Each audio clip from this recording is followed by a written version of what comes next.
You obviously have filters that you apply on selecting people as you do on stocks. Can you tell us a little bit about what those filters are? That is a key question, because when we buy businesses, we don't have managers to put in them. I mean, we're not buying them that way. We don't have a lot of MBAs around the office that we're... Thank God. Yeah. That I have not promised that they're going to have all kinds of opportunities. So, as a practical matter, we need management with the businesses that we buy. And 3 times out of 4 or thereabouts, the manager is the owner and is receiving tens of millions, maybe hundreds of millions of dollars. So they don't have to work. And we have to decide in that time when we meet them whether they love the business or love money. And we're not making a moral judgment.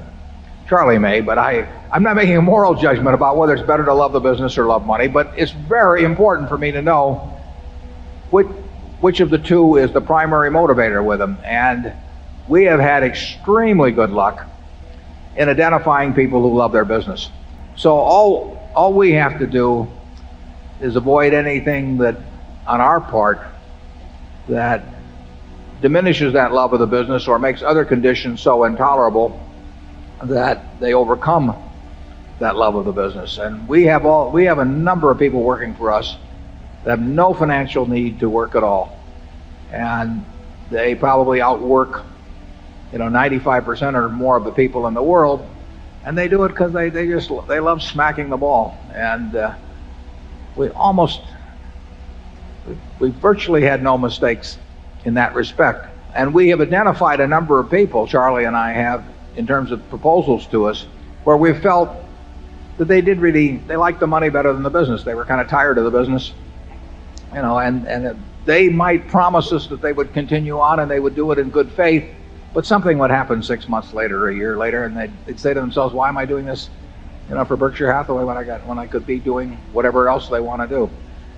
I can't tell you exactly what filter it is that we put them through mentally, but I can tell you that if you've been around a while, I think you can have a pretty high batting average in coming to those conclusions, as you can about other aspects of human behavior. I'm not saying you can take 100 people and take a look at them and analyze their personalities or anything of the sort, but I think when you see the extreme cases, the ones that are going to cause you nothing but trouble, or the ones that are going to bring you nothing but joy, I think you can identify those pretty well. Charlie?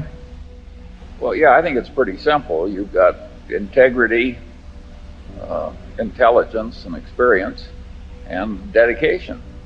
And that's what human enterprises need to run well. And we've been very lucky in getting this marvelous group of associates to work with all these years. But we filter out a lot of people. And then they say, how do you filter them out? I would say, and I think Charlie will agree with this, people give themselves away fairly often, and maybe it does help to have been around as long as we have, in seeing the various ways they give themselves away.